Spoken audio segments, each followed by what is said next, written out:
So, good evening, ladies and gentlemen, councillors, people from the public that are listening and watching in on YouTube and Facebook and the press. So welcome everybody. It's 6 o'clock, so I'll call the meeting to order and I'll ask the clerk for the roll call, please. Good evening, Your Worship. All members are present with the exception of Councillor Foley and Councillor Hewitt. Thank you very much. It's a review and revision or deletion to the agenda. Does anybody got anything they need to add or delete tonight? If not, we've got a motion be it resolved that City Council approves the agenda as printed. Moved by Councillor Ferrier, second by Councillor MacArthur. Thank you, sir. All in favor? That is carried. Are there any declarations of pecuniary interest in general nature? Your Worship, Councillor Doug Jelly declared a conflict of interest regarding Section 15 under new business. Item A, the Stato request memorial near the intersection of Lakeshore Road North and Beach Boulevard, as he is the chair of the Police Services Board, and the motor vehicle collision is currently under investigation. Okay. Thank you. Everybody had a chance to go through the minutes. I got a motion be resolved that City Council approves the following minutes as printed. A, the regular meeting of Council was held on July the 14th, 2020, and B, the special meeting of Council was held on July the 20th. We're moving to second, Councillor Whalen, second by Councillor Jelly. Any discussion, comments on those two sets of minutes? If not, all in favor? That is carried. There's no public meeting pursuant to the Planning Act, Municipal Act, or other statutes. We'll move on to the first question and answer period. Has anybody got a question of council at this point? From the few that are directors and that are in the audience. Nothing live on our chat box. Sorry. Yes, so we have two questions so far. One from Cheryl Robinson, who's responsible for fixing rural mailboxes by the Diamond Fire Hall, the town, or the post office. The roof has been leaking for 3 years. So I believe that is the post office that is responsible for the maintenance of that, so we can pass that on. That's a community mailbox, eh? So, yes. Yeah. And one from Maura Taylor, regarding the intersection of Bruce Street and Algonquin Avenue, potholes and a sewer cover that is in bad need of repair. Seniors walk in the area with no sidewalks, and so we can pass that on to Public Works as well. Okay, good. Thank you, sir. Councilors, got any questions at this point? Moving on, presentations. We have Jeremy Latour here, the engineering technologist, doing a presentation on our asset management plan. Jeremy, the podium is yours. Good evening, sir.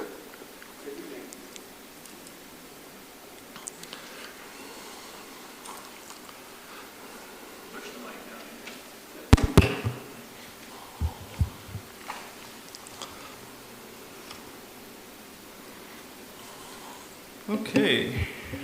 Thank you, Your Worship. Thank you, members of council, for letting me present today. For those of you that don't know me, my name is Jeremy Latour. I'm the engineering technologist for the City of Temiskaming Shores.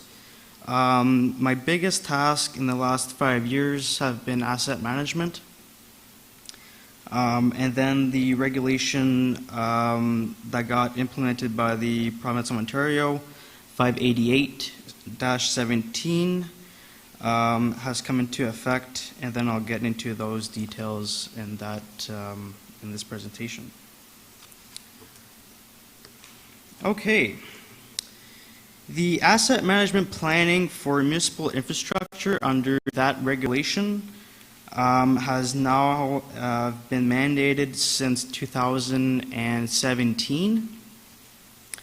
And just to explain exactly what that is, under that regulation, it states that asset management planning allows municipalities to make the best possible investments and decisions for their infrastructure assets, which is also for either capital projects or operational as well. Under the same regulation, it also says that the regulation builds on the progress that municipalities have made while bringing consistency as well. We have an asset management plan currently. It's dated from 2015, therefore building on that. And as far as consistency throughout the province, it's just to allow the provincial government to make easier decisions, since every municipality in the province is now going to be obligated to provide them with a plan at a certain period of time each year. So it just facilitates the process. And it also gives you a standard across the province as well when it comes down to looking at data and condition ratings for assets and so on.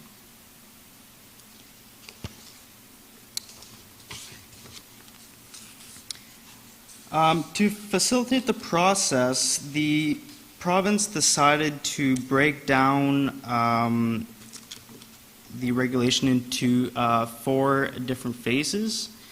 And I'll just explain to you what those are.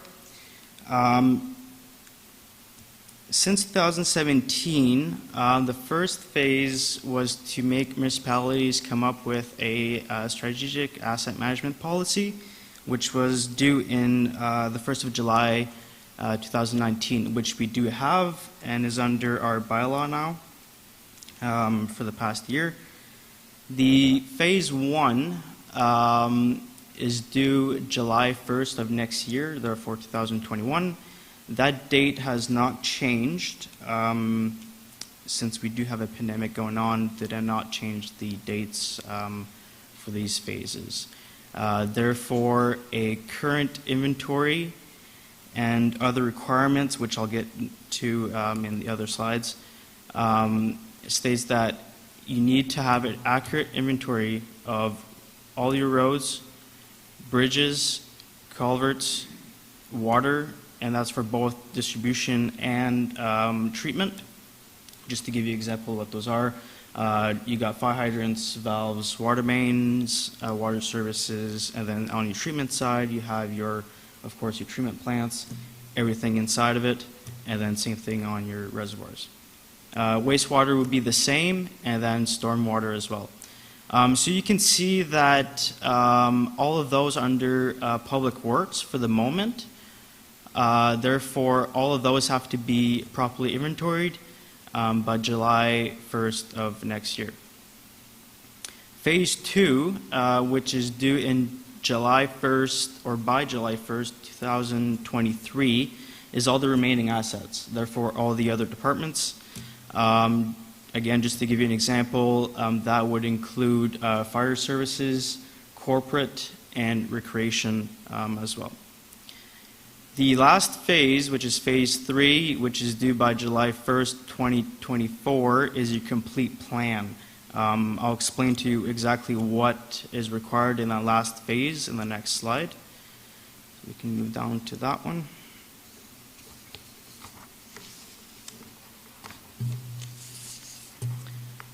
Okay, so phase 1, apart from having an accurate inventory of all your assets, you also have to provide the current level of service for each asset. And under that, you have your condition rating and your risk assessments for each of those assets, along with your cost to maintain the current level of service for each of those assets. Phase 2, which again are the same years, has the same requirements as well. So its current level of services, condition ratings, risk assessments, and then your cost to maintain those as well. Phase 3, which is again the same year, July 1st, 2024, you have to get a proposed level of service. It could be built on your current levels, but it also recommends to find the funding in order to come up with those proposals as well. So it's a pretty good mixture between knowing what your life cycles are for each asset, therefore how far or how fast the deterioration rate is, associating a cost to maintenance or operating cost, depending on what it is, and then coming up with a financial plan to determine those proposed level of services. So those three things have to work together in order to come up with that last phase. And that would be your complete plan, which is then given to the provincial government by that date.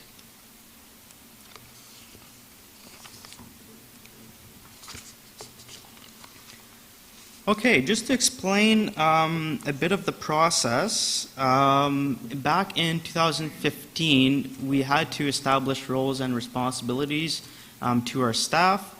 Those have been working out pretty good so far as determining who's doing the data collection and other assigned duties.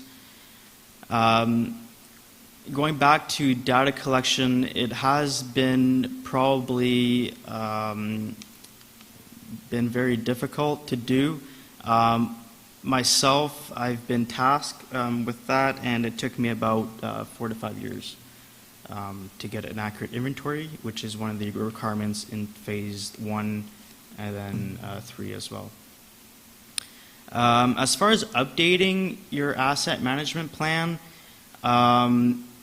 you have to do a full review of your plan every 5 years, but that starts in 2024. Therefore, in 2029, you'll have to do a full review, which is then resubmitted to the province. However, your inventory data can't be more than 3 years old. In our case, it's going to be updated on a daily basis if needed. So it does meet those requirements. As far as software, it has been challenging. We're always under review to make sure that the software that we currently have meets our needs, just to facilitate the process when it comes to updating our asset management plan, which is very important, and also to aid us with the data updates and so on. Just a quick note on the Federation of Canada of Municipalities. I don't remember the year on top of my head. They're providing us with funding, which allows us to spend it on software to help us with the asset management plan. They broke it down into several years, and it's under their new municipality asset management program. So each year we'll be eligible to get funding to help us with this plan. However, there's a big waiting list, but we are waiting for that. So hopefully we'll be able to get that funding pretty soon. Just to give you a perspective on our assets for phase 1, which is basically 80% of public works, I have completed the inventory as of last year, and just to share with you the summaries of that phase 1, you'll see that your transportation system takes up about 28% of your total replacement cost. Then your water sewer takes about the same at 27%, and then your storm network is about 19%. Your total replacement cost as of yet is just over $236 million. These numbers are fairly accurate since each asset has been evaluated individually. It's a pretty big number, so it gives you a different perspective on that as well. So we're a pretty small municipality. However, these 4 categories take up that amount. The next slide is just to show you our average age for each category. You'll see in blue is your water system, your green is wastewater, orange would be storm, and then your transportation network, which is in gray. Just a quick note, your transportation network also includes bridges, culverts, and sidewalks. So you can see that the majority of our assets are above 45 years old. So eventually our goal is to have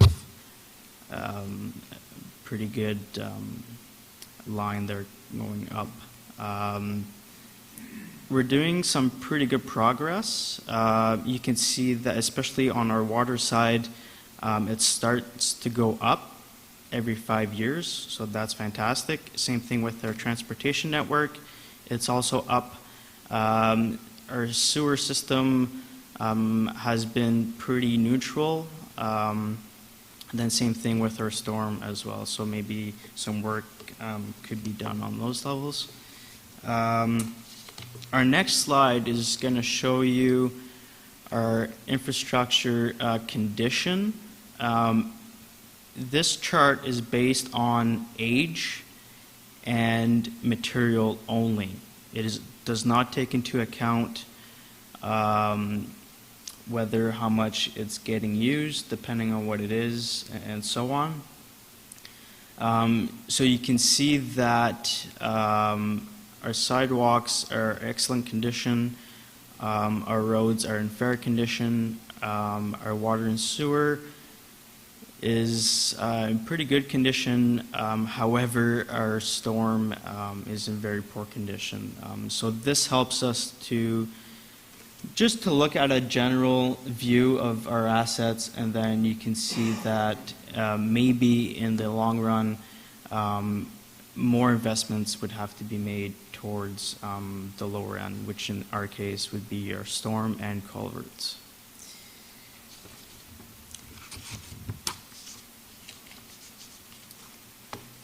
Okay, finally,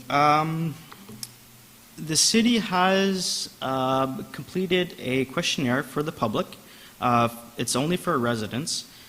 I'm hoping to distribute that questionnaire in the following months. And what that's going to help us do is it's going to give us a good idea as to what the public feels about the level of service that we're currently giving them. It's only a 5-question questionnaire on all across the departments. And again, it's just to help us determine where our attention is needed as far as level of service. And it's also going to help us with our last phase when it comes to getting a proposed and financial plan completed as well.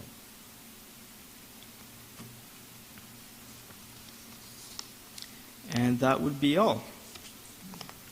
Is there any questions? Well, 444 municipalities in Ontario were in the midst of a COVID-19, and never mind 2023, 2024, I don't know how you're going to get, and it's not your fault, please, I don't know how this municipality, let alone 444 others, are going to be able to be on a plan, to be accepted. I really think this is unbelievable. I mean, back when we were told 2025 we're going to have everything accessible, and we started to look at that, we thought, oh wow. And I hope the public does have some say, and I hope they realize the more you want, the more we do, the more you're going to pay. And I know the government's supposed to give us a hand, but I think we're waiting to get some money for COVID-19, let alone this. But it's a job that you have to do, and it's something that it's come out of Ontario, or Ontario. So I just think it's overwhelming, and I just don't know. let alone Temiskaming Shores, God help some of these other places. I think we're glad that we're actually doing this asset management plan, because it does show us what we've got for assets, what we've got in investment, and what we're going to have to invest in the next 10, 15, 20 years or more. So I think it's something that every municipality, I'm glad they're doing it. So I mean, I don't know how we're going to come up with grant funding to cover all the municipalities. I think 444. It's when you start doing the financial plan, Jeremy, do you try and include how you're going to finance that with 100% funding coming from the municipality, or how do you come up with a financial plan? Chris? I can talk a little bit, and just to Councillor MacArthur's point, so I think Jeremy's done some tremendous work on data collection and condition rating on our assets, so we're well ahead of the game on that point. And the purpose of tonight was, we're down to a year now before the phase 1 needs to be complete, so we wanted to give you an update and let you know that we're really going to be kicking into high gear here shortly on getting that plan, because there is still a lot of work that needs to be done in the next year. Certainly what Mayor Kidd mentioned, our biggest challenge is going to be in the financing and funding. That's not till we get to phase 3, but that doesn't mean we shouldn't start thinking about it now. So internally, we are going to have a group working with Jeremy on finalizing and getting the phase 1 completed by July 1st, 2021. And we're going to be starting into budget discussions soon. I know it feels like we just finished them not long ago, but we're going to be getting back into 2021 budget discussions in September, October. And so this also is a good segue into some of those discussions. But you're right, the funding and is going to be probably the biggest challenge for us. And I think, to answer Mayor Kidd, it's going to be a combination of available funding models and what we can realistically do within our own tax base. So it's going to have to be a combination of both, but we may identify priority projects that need rehabilitation, and we may identify, unless there is financial assistance from the other 2 levels of government, this project is not going to be able to be undertaken solely by the municipality. So I think those are some things we'll have further discussion with you guys as we move forward, because 236 million, and that doesn't include your rec facilities, your libraries, your fire stations, your fleet. So there's a lot of other assets in there than just the 4 categories that Jeremy outlined. Councillor Ferrier? Thank you, Your Worship. Jeremy, thanks so much for the presentation tonight. It definitely is, an eye-opener. It's definitely something we deal with when we talk budget every year. And absolutely there's financial challenges. The other interesting piece of how the government is presenting this is level of service. And, they've said, hey, if you want to apply for any funding going forward, you do have to have an asset management in place. So the municipalities are holding up their end of the bargain. You've done a great job in tabulating. It's not an easy thing to do. And clearly, I think all we need to do is talk to our residents about the age of some of the infrastructure that we do have and the water breaks that we see on a regular basis. So we know the number is large. We know that it can't possibly be on the backs of just our ratepayers, and hopefully the provincial and federal government hold up their end of the bargain on why we're investing so much money, time, and resources in capturing this information. The other challenge we're going to have as council and staff is really reviewing the level of service we're providing today, because it's no coincidence that the government is asking us to identify what level of service you're providing today and what you're planning on doing going forward, because that's also going to play a critical role in whether they step up to the plate or not. And so it is going to be a challenge. You know, however, you know what, when this first started, there was a tremendous amount of work that was required to even get us to where we are today. So I just want to say congratulations. It is a great job. When we start to look at the numbers, you know, it seems like a big number, but when you look at the cost and, you know, of the infrastructure, it really isn't that large, you know, considering. But for our municipality, it's not something that we can afford. So thank you so much for your time. And great presentation. Thank you, sir. Councillor Whalen? Yeah, thanks, Your Worship. Thanks, Jeremy. I've said it quite often that I'm a big fan of this document. Maybe I'm a little more optimistic. I think 4 years from now we're going to be in a real good position. You've been working on it for 5 years. I think they were talking about it for 2 or 3 years prior to that. So those municipalities that jumped on board and put their heart and soul into it, I think are pretty well prepared. I wanted to say that we've all, if you want to know, I firmly believe that by 2024 this document is going to follow all your funding applications. Because we've all driven through a construction zone and say, didn't they tear this up 2 years ago? And the reason they're redoing it is because they went and laid down nice pavement, not realizing that the pipes underneath were 100 years old and they break 2 years down the road. So this document is going to eliminate that.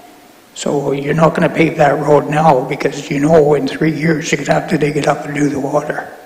So I think it's a very valuable document. I honestly believe it's going to become the major part of our funding mechanism. So thanks for the good work. Thank you, sir. Other comments? Councillor Jelly?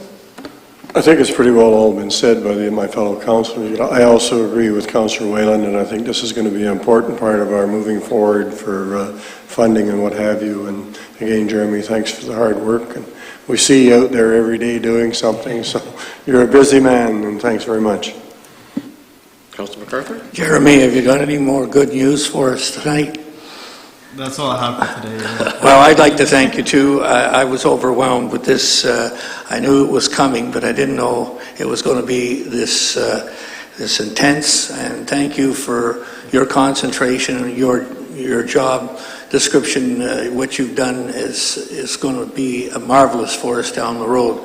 And I hope everything does work. And we have to be more optimistic, hopefully. Like we are in a position now where as we do work, we can update the plan automatically. Yes. So that's in place there. What do we have to do as far as software upgrades? If we get some funding or if we don't get funding, do we still have to do some software upgrades so that you can meet those deadlines? Yeah, so that's still under review. We're just making sure that in a couple of years it's going to be pretty easy for us to make sure that when it comes down to updating everything, it's the easiest path as possible. Yeah. And that's across all departments. So we're currently looking at efficiencies, if there is any, across all departments to make sure that it meets our needs for sure. Any word where the province is going to mandate a certain program or a certain data collection system or something? Is that going to be mandated across the province, or you ever had anything? The federal program, the funding that was included in there was for software to help us just trying to figure out the plan itself, and to make sure that in the long run it's not giving us some issues when it comes to updating it, because it does require us to update it every 5 years. So it might be challenging for some municipalities to do so. Therefore, that funding hopefully helps a little bit. But again, we're still on a waiting list for that as well. So hopefully we get it pretty soon to help us. But the guidelines are there from the province and the feds as to what is required. Yeah. So you're not going to have 10 different scenarios, 10 different municipalities dealing with 10 different plans. Chris? That's right. So the plan will be more of a template, but the software solution that each individual municipality implements will be according to their own individual needs. So Doug did complete an application and submit an application to Federation of Canadian Municipalities for $50,000. We did get word back that they are currently reviewing that, so we haven't heard back from there. It could be as high as $100,000 just for the software on a go-forward basis, so that's something that we'll have to look at and consider again during the 2021 budget deliberations. Any other questions, comments? If not, thank you very much, Jeremy. Appreciate that. A lot of work gone into this over the years there as well, so thank you. Moving on to item number 10, the communications. 10A is a letter from Angela Latrina of the Trenta, the Acting Director for Safety Program Development Branch for the Ministry of Transportation. It's regarding the off-road vehicle changes received on July the 10th. For information, 10B is a letter from Mayor Robert Wilhelm, the Township of Perth South, regarding the farm property tax rate program. That's received on July the 10th as well for information. 10C is a letter from Mary Medeiros, City Clerk for the City of Oshawa, regarding COVID-19 funding, received on the 14th of July for information. 10D is a letter from Robert Baker, the Management Forester for the Ministry of Natural Resources and Forestry, regarding the application for herbicide treatments in Small Game Management Unit, received on the 15th of July for information. 10E is a letter from the Honourable Steve Clark, the Minister of Municipal Affairs and Housing, regarding the COVID-19 Economic Recovery Act 2020, received on July the 16th for information. 10F is a letter from Judy Smith, the Director of Governance for the Municipality of Chatham-Kent, regarding support for Emancipation Day resolution, and that's received on July the 21st for our information. 10G is a letter from Krista Holshoff, the Vice President of Ontario Barn Preservation, and it's regarding conserving barns of cultural heritage significance in Ontario, received on the 21st of July for information. 10H is a letter from Kathy Horgan, the Manager for the Local Government and Housing for the Ministry of Municipal Affairs and Housing, regarding Bill 197, the guidance materials for the electronic meetings and council proxies, received on the 22nd of July for information. 10I is a letter from Richard Stubbings, the Assistant Deputy Minister for the Ministry of the Solicitor General, regarding the proclamation of the Reopening Ontario, the Flexible Response to COVID-19 Act 2020, received on the 24th of July. 10J is a letter from Robin Dewar, the Ontario Learning Recruitment Officer for Contact North, and its initiatives for education and job training during the COVID epidemic, received on the 28th of July. That's received for information. And lastly, the letter from Linda and Jeff St. Cyr, the South Temiskaming Active Trail Organization, regarding a memorial bike display, and that was received on August the 5th. So there's a motion presented on new business. We can discuss that later there. So I've got a motion be resolved the City Council agrees to deal with communication items 10A through 10K according to the agenda references. We have moved by Councillor MacArthur, second by Councillor Jelly. Any comments, redirection or anything? So if not, all in favor? That is carried. Item number 11 is the committees of council, community and regional. Motion be resolved that the following minutes be accepted for information. A, the minutes of the Temiskaming Shores Public Library Board meeting held on May the 20th, 2020, and B, the minutes of the Nilisquid Business Improvement Area Board of Management meeting held on June the 17th, 2020. Moving a second for that motion, Councillor Whalen, second by Councillor Jelly. Any comments on those two sets of minutes? All in favor? That is carried. Item number 12, the committees of council, the internal departments. I got a motion be resolved the following minutes be accepted for information. A, the minutes of the Corporate Services Committee meeting held on July the 8th, 2020. That's the only set of minutes there. Moving a second to Councillor Ferrier, second by Councillor MacArthur. Any comments on that set of minutes? All in favor? That is carried. Any reports by members of council tonight? So, Councillor Whalen. Yeah, just quickly for council's benefit, we all heard about the federal funding for municipalities, although it's it includes more services than just municipal services, but we're hoping that the formula for that should be out within the next week, week and a half, so then staff can start to see where that leaves us through the pandemic. So hopefully we'll keep our fingers crossed. Okay, good. So any other reports? If not, any notice of motions tonight? New business. We do have that letter request from the Stato group requesting the memorial near the intersection of Lakeshore Road North and Beach Boulevard, and I'll read the motion. Be it resolved that Council for the City of Temiskaming Shores acknowledge receipt of a letter from South Temiskaming Active Trail Organization dated August the 5th, 2020, and the Council supports the installation of a seasonal monument in the memory of Mr. Jeff Splinter and Mr. Garnet Johnson on the Stato Trail near the intersection of Lakeshore Road North and Beach Boulevard. Mover and seconder, Councilor Ferrier, then Councilor MacArthur, and Doug Jelly declared a conflict on. I should have mentioned this before. Councilor Whalen, comment? Yeah, I fully support this. I think it's a great idea. I'm not a fan of, I've said it before, I'm not a big fan of wooden crosses and plastic flowers, so I think this is a wonderful idea. My only concern is I understand it's going to be on a cement base, and the ghost bike itself will be removable. I'm just wondering on the timing, though, if we shouldn't add to this that upon completion of the investigation, because I don't believe it's fully finished right now, so if we dig up the site and pour a cement slab, I think we should make sure everything's done before we go pouring the slab. If we word it that we actually ask them to get approval from the OPP before they actually locate the slab and then pour the slab, would that work as well? I mean, if the OPP sign off on where it's going to go, then they've done their investigation for that particular area.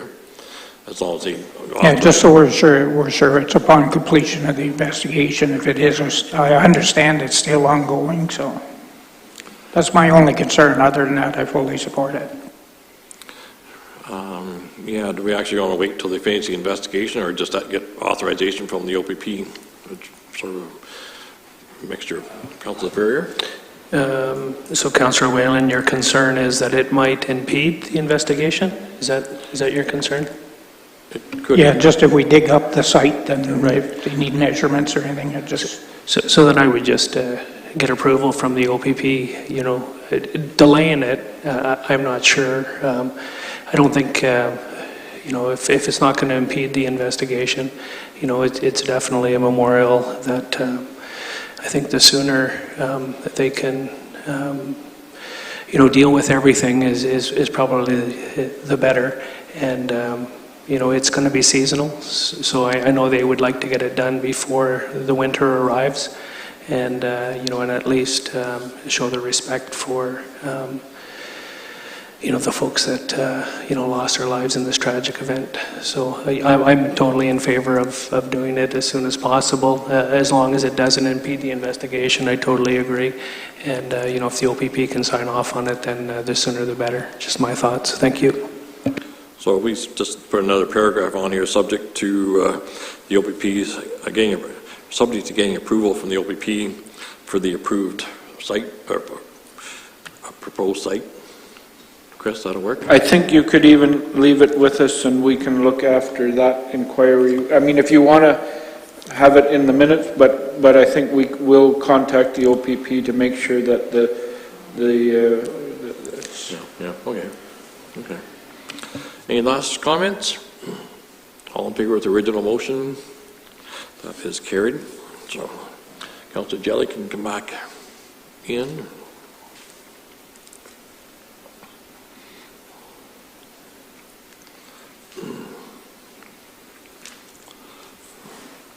Uh, 15B is the January to July 2020 year-to-date capital finance report.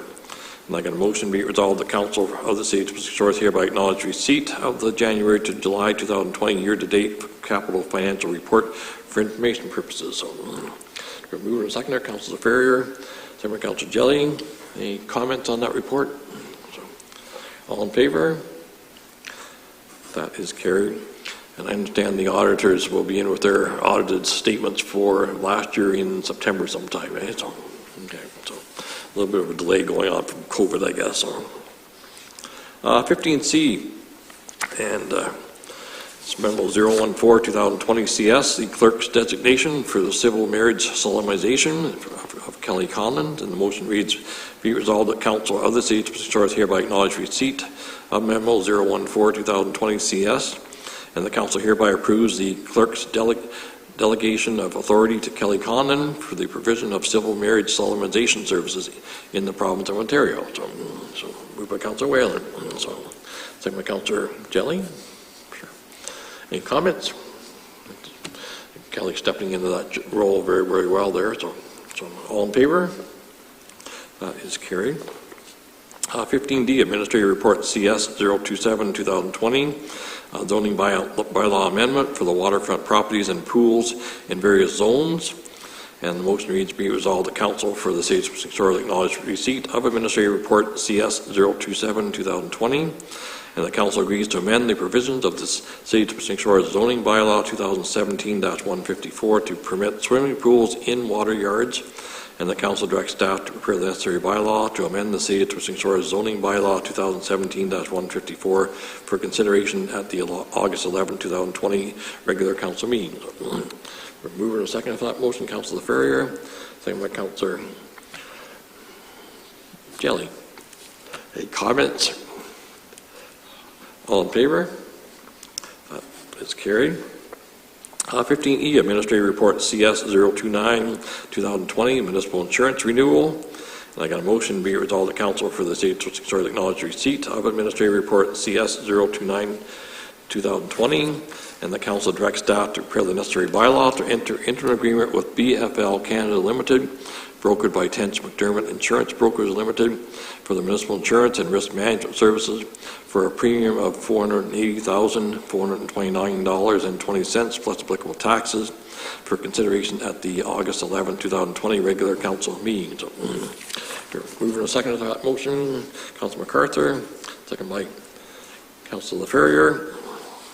All in favor? I think that rate's up almost $100,000 from last year, so that's where the taxpayers' money's going to. So just on that note, Your Worship, have we sent a letter? I think part of that was we were going to send a letter to our MP, really asking for some input and some support, because we have seen a huge increase in our premiums over the last 2 years, which equates to over 100% increase. And, you know, I know that there's not a lot of folks playing in this space, but at the same time, you know, they are given some guidelines, you know, from the province and some assurances, and I think that 100% increase over 2 years is unacceptable. We haven't yet, but we will be working on that, yes. Yeah, it's not a 100% increase, just to clarify that. It's almost 100,000 more than last year. So we went from 360 some last year to 4. Yeah, but the premiums have doubled over a 2-year period. Over 2 years, yes, yeah. Okay. 15F, Administrative Report CS 031-2020, the land disposition for the Hillbury and Nilisquil Library buildings. And I motion to be resolved that council for the City of St. Charles acknowledge receipt of Administrative Report CS 031-2020, and the council authorizes staff to continue with the disposition of the Nilisquil Public Library and the Hillbury Public Library in accordance with the Land Disposition Bylaw 2015-160, and the council directs staff to prepare the 2 requests for tenders for the disposition of the former Nilisquil Library building located at 50 Whitewood Avenue and the former Hillbury Library building located at 545 Lakeshore Road. So moving second to that motion, Councillor MacArthur, second by Councillor Whalen. Any comments? Councillor Jelly? Yeah, I have a couple of questions concerning this. We did have some interest expressed by a couple organizations or ideas, and I see we're going out for a request for tender rather than a request for proposal. And Also, and correct me if I'm wrong, in the tender, I don't believe there was a reserve bid. There is the assessed value or whatever put on the libraries. I'm curious as to why we're doing that when we're trying to promote our area and do things. And as I said, there was a couple good ideas came forward. We've been kind of stuck in COVID, so we haven't been able to have really a full open discussion on this in council chambers or whatever. And I think we're being a little bit hurried here in doing this. If it was a request for proposal, I wouldn't have any objections to it, because that would allow people to come in with whatever ideas they have. I think the one idea that one young lad came in with was very interesting. It would be very historically valuable to that Liskeard Library and to our community as an attractor, rather than, I'm not saying that if they're sold, something similar won't come in, but I don't think we're exploring all the avenues in this, and we are dealing with two buildings that mean a lot to Haileybury and to Liskeard, and I would hate to see them not get the full benefit of a review and input from the public. So those are my comments, but I will be also asking for a recorded vote. Yeah, I think one of the main concerns that we've had in some of our discussion is what happens if we maintain ownership and lease it out to somebody, then we're still under the AODC guidelines where we have to make it accessible by 2026 if we own those buildings. So they're still considered, they'd still be considered a public building if we do not put them up for sale. So that is going to handcuff the municipality to make sure we do those accessibility upgrades if we do maintain ownership. So that's one of the main reasons that we're looking at to try and dispose both of them. But Mike first, and then Jeff. Yeah, well, to me, we've already had a public meeting on this. We had people calling in and speaking, what they could do. As Councillor Jelly said, there was one fellow that wanted to open a business or a non-profit business. But at the end of the day, I thought we, as a body, wanted to get rid of both of these buildings so we didn't have to oversee repairs and, as you say, accessibility. And we do need the money. And I think that we've had our public meetings. I don't think there's a lot of protest coming out of either area. I would prefer to tender it and give the opportunity for someone to hopefully buy them, and we rid our responsibilities. That's my way of looking at it, because of us having a public meeting already. Councillor Ferrier? Thank you, Your Worship. I do think Councillor Jelly does bring up a good point with regards to a minimum, tender, on those buildings, and I think that's something that we should consider. With regards to a request for tender, clearly these are assets that are owned by our ratepayers, and when we discussed this at Corporate Services, we felt we have a responsibility to our ratepayers to get the best possible price, so that that money would go back into the ratepayers' pockets. So that's really ultimately when we arrived at that decision, and absolutely there's other folks that are looking to have the building given to them, and them looking at providing a service, to the ratepayers. There is some value, in that for sure. I just, my responsibility is to the ratepayers, and if we don't have a need for it from the municipality's perspective, I feel that we should get the best possible price in return. And that's just my thoughts. So thank you. Councillor Whalen? Yeah, I'll jump in. I wanted to make sure that all the avenues were looked at, and I believe we have looked at them all. One thing to keep in mind is 3 years, Councillor Ferrier, that we've been working on library service, and even though we were discussing library service, part of the question was, what are we going to do with the existing buildings? Do they suit us or not? Period. They don't suit us for our needs. Second to that, the municipality does not have the money to bring them up to standards to meet our needs. This has been an issue for the last 3 years, so even though we just had a public meeting, this is not the first time we discussed those buildings. It's been going on and on and on. I was a fan of keeping them if we could, but it's just not in the cards, so I'll gladly support this. Thanks. Any other comments before we have a recorded vote? So, if not, I'll ask the clerk for a recorded vote on this matter. Thank you, Councillor Your Jelly Worship. will be first, I guess. Thank you, Your Worship. Councillor Jelly. Councillor Ferrier. In favor. Councillor MacArthur. In favor. Councillor Whalen. In favor. Mayor Kidd. In favor. Your Worship, the motion carries. Thank you very much. Item 15G, Administrative Report CS 032, 2020, the land disposal for 673 Browning Street.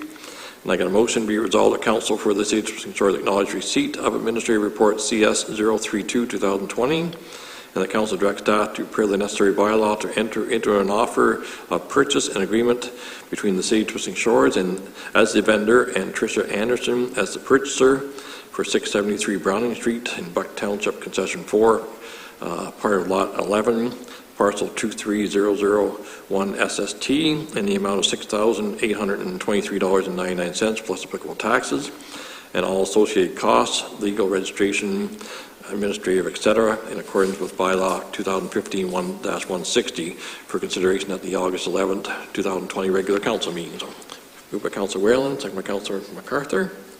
Any comments? All in favor? That is carried. 15H, Memo 003, 2020 PPP, permission to discharge consumer fireworks. And we got a motion be resolved that Council for the City of Temiskaming Shores acknowledge receipt of Memo 003, 2020 PPP, and the Council approves Mrs. Aquino's request for the proposed consumer fireworks display on Saturday, August the 15th, 2020, with the following conditions. 1, that there is no restricted fire zone or municipal fire ban in place at that time. 2, that the weather conditions at the time of the event are favorable with calm winds. And 3, that the display be completed by no later than 11 p.m. So, mover and seconder for that motion, Councillor MacArthur, second by Councillor Jelly. All in favor? That is carried. 15I, Administrative Report PPP 008, 2020, the appointment of volunteer firefighters. And I got a motion be resolved that Council for the City of Temiskaming Shores acknowledge receipt of Administrative Report PPP 008, 2020, and the Council hereby appoints Bradley Hearn and Gideon Ludholm as the volunteer firefighters to the Temiskaming Shores Fire Department in accordance with the recruitment and retention program. So, we should turn this one down like we got. Oh, sorry. So, mover and a seconder, first of all. Councillor Ferrier, second by Councillor Jelly. All in favor? That is carried. Welcome aboard, Brad. You're doing an excellent job there. So, 15J, Memo 016, 2020 PW, the temporary road closure for the unmaintained portion of McGowan Road. And I got a motion to be resolved that Council for the City of Temiskaming Shores acknowledge receipt of Memo 016, 2020 PW, and the Council directs staff to prepare the necessary bylaw to temporarily close a portion of the unmaintained McGowan Road for consideration at the August 11, 2020 regular council meeting. So, mover and seconder, moved by Councillor Ferrier, second by Councillor Jelly. All in favor? So we're not replacing that culvert there. We can get access from both ends there, right? So 15K, Administrative Report PW 022, 2020, the tender award for the supply, mix, and stockpile of winter sand. I got a motion to be resolved that Council for the City of Temiskaming Shores acknowledge the receipt of Administrative Report PW 022-2020, and the Council directs staff to prepare the necessary bylaw to enter into an agreement with Amiron Topsoil Limited for the supply, mix, and stockpile of winter sand at the unit process cost of $7.63 per ton plus applicable taxes for consideration at the August 11, 2020 regular council meeting tonight. So, moved by Councillor Whalen, second by Councillor MacArthur. All in favor? That is carried. And I believe Jim Scott from Trace Studio is going to join us on the phone just to give us a quick update on the Recreation Master Plan and answer some of our questions if we've got any questions. Good evening, Your Worship, councilors. We can hear you loud and clear. Thanks, Jim. I can see you quite fine over the internet. So. Good. Just a couple of quick things before you move into your second reading. First, I want to thank you for entertaining us tonight and moving these plans forward to your second reading. Once again, just want to remind council that this is a master was developed by residents for residents, clearly with the intent of ensuring that although this is a recreation and parks master plan, that it is also a component of economic development over the next 10 years for the municipality, and really is all about positioning your parks, facilities, and activities toward that means. We have developed a plan in 2 levels with one very significant outcome at the end of the day. The first level is making sure that we are, number one, providing for our residents first and foremost, that our parks and facilities and activities that need to be aligned to resident need are ensured in our implementation plan. So moving our parks, evolving our parks network forward, ensuring that the city has a framework for developing things like reciprocal agreements to ensure that people have access to facilities to continue to deliver programs, and also looking at things like active transportation plans that really work hard to connect people both in terms of walking, cycling, any personal mode of transportation around the city that connects people from their front door to these places. So this is clearly outlined in the master plan. This is something that was very important to the health unit as well, as ensuring that we look at the idea of the active transportation plan as a component of the National Recreation Framework, which we didn't talk about that last time very much, but the master plan makes sure that we align your initiatives and goals relative to that framework, and that being about active living, inclusion and access, connecting people and nature, supportive environments, and recreation capacity. So those are the national framework pieces that national bodies and provincial bodies are moved forward with funding, and we've assured that we aligned all your projects with that. Secondary is to look at the notion of new facilities, new parks, new activities that will be delivered over the regional level over the next 10 years, and how do we position you with other partners at the regional level, as well as groups such as the health unit or the provincial body. So looking at partnerships, evaluations, moving forward with shared delivery models over the next 10, 15 years. So just briefly want to bring that up again, and also again to thank the members of the committee that worked with us on the plan. The mayor, of course, Mike MacArthur, Councillor Mike MacArthur, Chris, Matt, Paul Lair, Jeff Thompson provided us with direction, so it was a very collaborative group. Also, all of the residents that took part in this. We have to say, as I mentioned last time, we were overwhelmed with the online support that we had. To one session that we actually had over 1,600 people involved with one of our sessions. We're also excited to talk to people over the next little while. We know we didn't get a chance to get to everybody everywhere, that some people do want to talk more face-to-face. Some folks will have more to say and will want to reach out to us, want to make sure that we provide them an opportunity, that we meet with them the way that they would like to be met with. So with that, I would like to once again thank you and allow you to move forward to your motion. Thank you very much, Jim. Get my microphone turned back on. Any questions, comments from council at this point? I think we've all sent in some email comments. Any more comments tonight? Councillor Whalen? Yeah, I do have a question for Jim. Thanks very much for all the effort into the master plan. I'm going to ask this because of your expertise. You can hear me okay? I can hear you just fine. Okay, and my question stems to an earlier presentation, but because you've done this work in the past, and I'm wondering if when we compile a plan like this, if when we compile the assets, if we can put a standing value on them. Have you ever done that in the past when you're doing a plan? We have done that where we've been, we have done that where we've been requested to do that. Usually that falls back into giving you equitable value when you're boring forward. We have not done this as part of this plan. It is a piece of work, as you understand. But no, we have done it in the past. Okay, the only reason I ask is because we just had a presentation on our asset management plan, and we'll use any help we can get when we're compiling data for that. So if we're compiling this master plan that includes all of our facilities, it might be a simple time to put a standing value on them. But I just wanted to question that based on your past duties. Thanks. Are there questions? One comment you made a month ago or so was that we should be adopting this recreation master plan, and we should be making it part of our official plan as well. So what's involved there to try and incorporate this master plan in with our official plan? Is that a municipal affairs issue, or how do we adopt? I don't know who would be able to answer, Jim or even Chris Oswald here.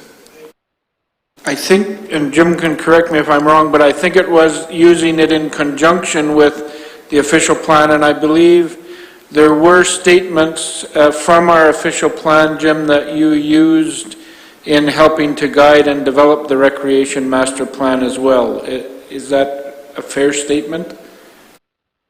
Yeah. Yes, Chris, that is a fair statement. Actually, the comments or the descriptions coming out of the municipal plan have guided the creation of policy pieces that are in this recreation master plan that would be, working with Jennifer, would be incorporated. Okay, good. Okay, great. Any last comments? We'll read the resolution and we'll get it approved our first and second reading. Motion reads, be it resolved that Council for the City of Twisting Shores acknowledge receipt of Memo 009-2020 RS, that Council directs staff to prepare the necessary bylaw to adopt first and second reading of the Recreation Master Plan for consideration at the August 11, 2020 regular Council meeting tonight, and further that Council directs staff to complete the final public consultation of the Recreation Master Plan for a period of 6 weeks and returning the plan for a third and final reading on September the 15th, 2020, regular Council meeting, September the 15th. So moved by Councilor MacArthur. So second by Councilor LaFerrier. So any last comments? All in favor?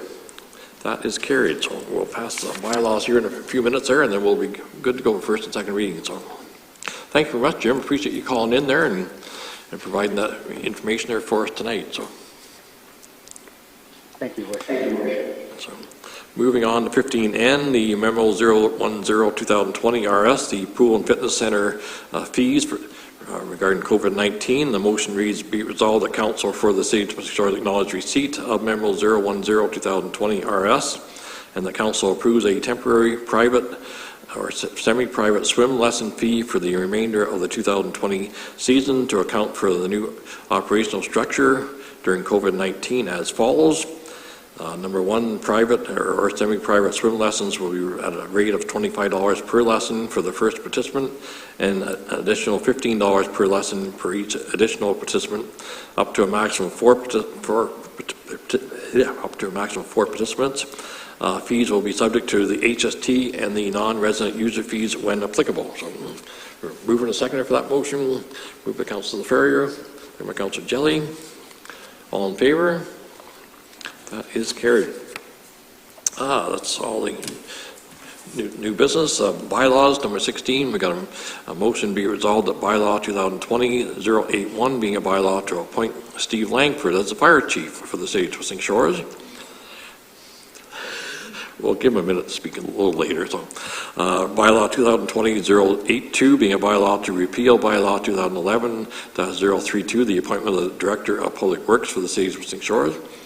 Bylaw 2020-083 being a bylaw to amend the comprehensive zoning bylaw number 2017-154 to permit swimming pools in water yards. Bylaw 2020-085, being a bylaw to authorize the sale of land to Tricia Anderson for 673 Browning Street, Buck Concession 4, part of Lot 11, parcel 2,323,001 SST. Bylaw 2020-086, being a bylaw to temporarily close a portion of McGowan Road. Bylaw 2020-087, being a bylaw to enter into an agreement with Amiron Topsoil for the supply, mixing, and stockpiling of winter sand. Bylaw 2020-088, being a bylaw to adopt a recreation master plan for the city of St. George, be hereby introduced and given first and second reading. So, mover and second for that motion, Councillor Ferrier, member Councillor Whalen. Any last comments? Councillor Whalen? Congratulations to you, Langford. I was going to wait till I gave him the third and final reading before we... All in favor? So that is carried. So. And confirming, or no, missed a page here. Motion be resolved that bylaw 2020-081, 082, 083, 084, 085, and 086, and 087 be given third and final reading, be signed by the mayor and clerk, and the corporate seal affixed thereto. Moved by Councillor MacArthur, second by Councillor Jelly. All in favor? That is carried. Congratulations to you. I'm going to present this fire chief's badge to Steve as well. So.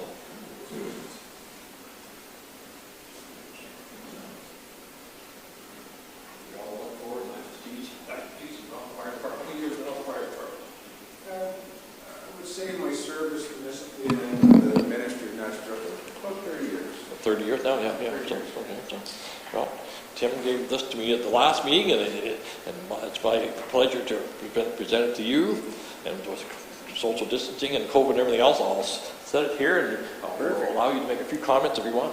Yeah, through you, Mayor Kidd, and the rest of the council, I hadn't planned on saying a great deal, but it is truly an honor to get this position, and to date, the support I've received already has been a little humbling and almost overwhelming, so it's very appreciated, and I do look forward to continue working with our folks here in Temiskaming Shores. We're very fortunate. We've got a fantastic crew of volunteers, second to none, equipment and support from both council and city staff, but also the community. If we didn't have the community support, that's what makes it work. So I really look forward to continuing on. Thank you so much.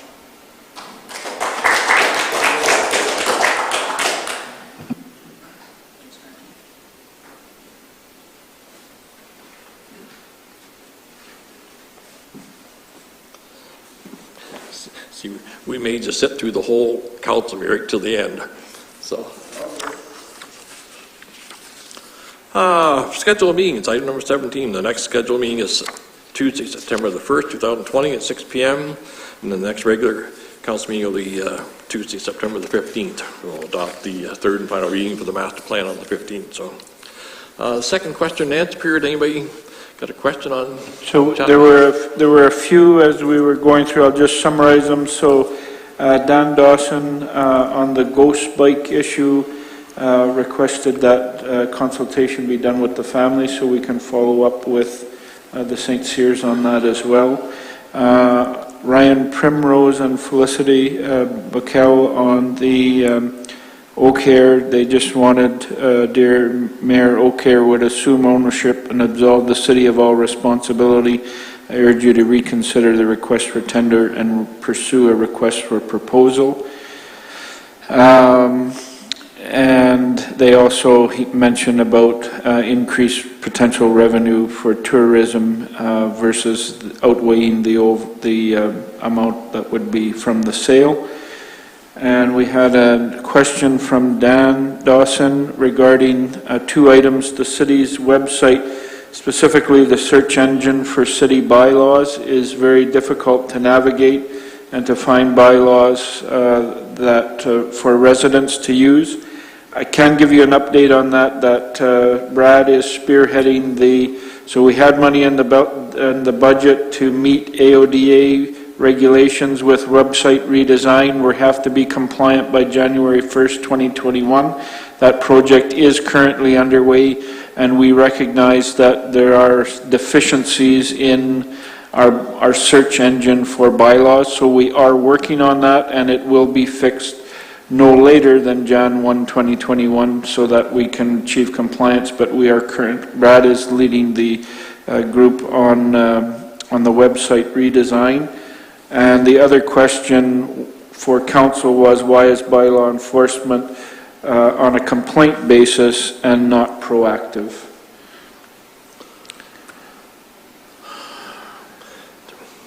I mean, it's sort of been the simplest way of doing it. I mean, we don't have the staffing that we can actually go out and try and enforce every bylaw that we have every month of the year. So we do opt to, if there are complaints, if neighbors complain about other neighbors, and we try to address those issues, and we have a complaint form system set up at City Hall that people can fill them out and make a formal complaint and sign them, and actually every complaint does get addressed by staff. So it's a matter of cost, I guess. I mean, if we had 4 or 5 bylaw enforcement officers that could go out and try and enforce every bylaw and throughout the whole city, then we could do that, but it's going to cost us another couple $100,000 a year in order to be able to do that. So it's a matter of costing more than anything else. So,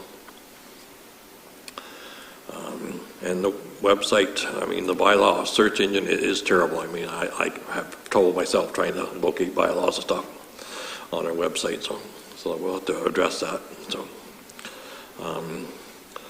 any other comments council wants to make on some of the other questions at all, or is that so? Just one more came in from Ryan Primrose. As part of the earlier meetings, I understood Eau Claire's proposal received considerable support. Perhaps more information could be provided as to the impetus to shift the timber of the conversation to one which considered request for tender to be the preferred approach. Would it not benefit the city to better understand the proposed future use of the building in advance of its sale? I apologize for my confusion, but it seems as though an important step in the process was not considered. Please contact me at your convenience to discuss the change in approach. Yeah, I mean, Eau Claire came and made a presentation to us, outlined what their suggestions were. They were going to lease the building from us and then sublease it to another tenant in order to cover some of their operating costs and that. So it was, I think it's great for that particular organization, and we probably should be supporting some nonprofit areas, but when it comes down to the actual building and what the repair costs are going to be, I mean, we've sunk a lot of money into the Nilisquard library over the years with the facade and everything else and the roof. We've done the same thing here for looking at upgrade costs for the Hillbury Public Library. We're looking probably at a new heating system in that building as well. So there is ongoing costs for both these buildings if we do maintain them and try and lease them out to people. And then we got the accessibility issues. I mean, we were looking at well over $1 million to make the Nilisquard Arena accessible. So that's money that's got to come out of the taxpayer's pocket there in order for us to maintain that and to retain ownership and lease it out to somebody. So I think being responsible to the taxpayer in general, like we have to look at the actual ongoing cost that would cost us and try and recoup some money that we've already put into the libraries, and maybe the library committee members would like to comment as well. So, Councillor Ferrier. Sure, maybe just a suggestion, Your Worship, is, we did talk about putting a minimum, threshold in, and maybe if we don't receive any minimum requests, then we could send it out for a request for tenders, after that. So it does give us an opportunity to address that. Just my thoughts. Councillor Jelly? That was my point when I questioned it before. When Ryan did his presentation, I think the indication was that they would take it over and be responsible for all the costs. Should they fault, it would fall back to the city. Well, it's the same case if you sell it. If it falls, it's going to fall back to the city. And I'm just a little disappointed that, we didn't follow up perhaps a little bit more with Ryan and Eau Claire to see. And I mean, I think he stated there tonight that he would be willing to take it over again and look after all the expenses. And, we need to look at the overall, what that would do to bring people in. And was my thoughts. I just thought we rushed a little bit, and then when there wasn't a minimum tender amount in there, I think we might be spinning our wheels, but we'll see what happens. Yeah, I think we've done a lot of public consultation over the last 3 or 4 years, and we've considered some different options. I mean, we had a lot of discussion on whether or not we wanted to maintain two public libraries, and we've come into the discussion with Northern College and opened the sub-office at Northern College for the Hillbury area there. So I think we've probably done our due diligence as far as consulting with the public and trying to accommodate both Hillbury and the Liskeard there, especially with this about $1.7 million, $1.8 million being put into the new library. So it's a matter of cost. I mean, we're spending a lot of money. Do we recoup some of that money by selling off the 2 existing buildings? So that's what it comes down to. Councilor Jelly? Yeah, I agree with you. We did lots of consultations when it came to going, getting the extra library, the second library in Hillbury, and I totally agree with that. I just don't think we've, extended the full value of what could be out there. And I understand taxpayers, we need money and all this, but sometimes something new to an area can provide that also. So I'm a little concerned that when Ryan did his presentation, he did it, and it was, it was over, and there was nothing else discussed here about that, and that's why I questioned the request for tender rather than the request for proposal. I know we had a lot of discussion on this item on the corporate services meeting, and we looked at the different options, and I mean, I think the biggest drawback is what the accessibility costs are going to be for that new Liskeard library. We're looking at well over $1 million to make it accessible, and that's going to have to be done whether we own it or if it goes into the private hands and they don't have to comply by 2026 like we have to. So I mean, if we do maintain ownership, then we're going to look at a $1 million investment by 2026. Councilor MacArthur? Yeah, also, if these folks were to take over the building and decide a year later, 2 years later to opt out, or they have a termination clause, then we're right back where we are. We've got the building back in our hands. And I understand what Councillor Jelly is saying, but I think we have done our due diligence, and I think we've allowed people to give their opinion or ask questions.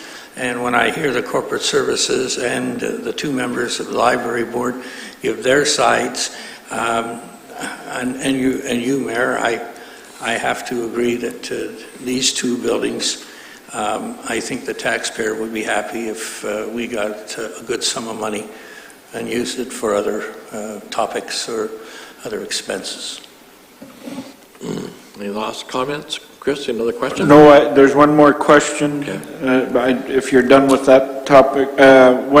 From Ida Hilson, when is the new library opening up? So I believe Rebecca had indicated to me that they've started curbside pickup already, but the board has not made any final decision on when the actual physical opening, but I know that they are working towards that, but perhaps one of our library board reps could speak to it as well but my understanding they haven't set a date yet. Yeah, you're absolutely right, Chris. It hasn't, and the building is not finished yet. So there's still a number of things that are being done that need to be finished. So there is, curbside pickup. There is folks that are dropping books off that have been out for quite some time. And so my understanding is at our next board meeting that there will be an item on the agenda. But I think that from my understanding, the last report we received from the librarian was that she was really pushing to make sure those final things got done. I know the staff are all coming back, and we're all pretty excited about the new facility opening as well. Have we received any guidance from the province as to reopening of libraries? Has that been? I don't know if it's from the province. I know that Rebecca has been looking at some best practices in other jurisdictions that have already opened libraries, like British Columbia and Manitoba, who have already opened up libraries. So I know she has her plan, her reopening plan in place. I just wanted to mention further to Councillor Ferrier that in addition to some of the physical work not yet being complete at the library, the commissioning is still underway as well, and so we need to make sure that is done prior to opening the building. So there is some work that still needs to be done there before it can physically open. I'm assuming phase 3 allows us to open libraries as long as we have the physical distancing requirements in place. Yeah, okay. So, that is all the questions from online. Thank you, sir. If there's nothing else, I've got a confirming bylaw, resolution 2020-0409, be resolved that bylaw 2020-089 being a bylaw to confirm certain proceedings of the Council of the Corporation of the City of Temiskaming Shores for its special meeting held on July the 20th, 2020, and its regular meeting held on August the 11th, 2020, be hereby introduced and given first and second reading. So, mover Councillor Whalen, second by Councillor Jelly. All in favor? That is carried. And motion be resolved that bylaw 2020-089 be given third and final reading, be signed by the mayor and clerk, and the corporate seal affixed thereto. Moved by Councillor LaFerrier, second by Councillor MacArthur. All in favor? That is carried. And motion to adjourn at 7:21. Moved by Councillor LaFerrier, second by Councillor. Nobody wants to adjourn. Councillor Jelly. So, all in favor? We are adjourned. Thank you, everybody. Thank you, Brad, for broadcasting. And we'll see everybody back here on September the 1st.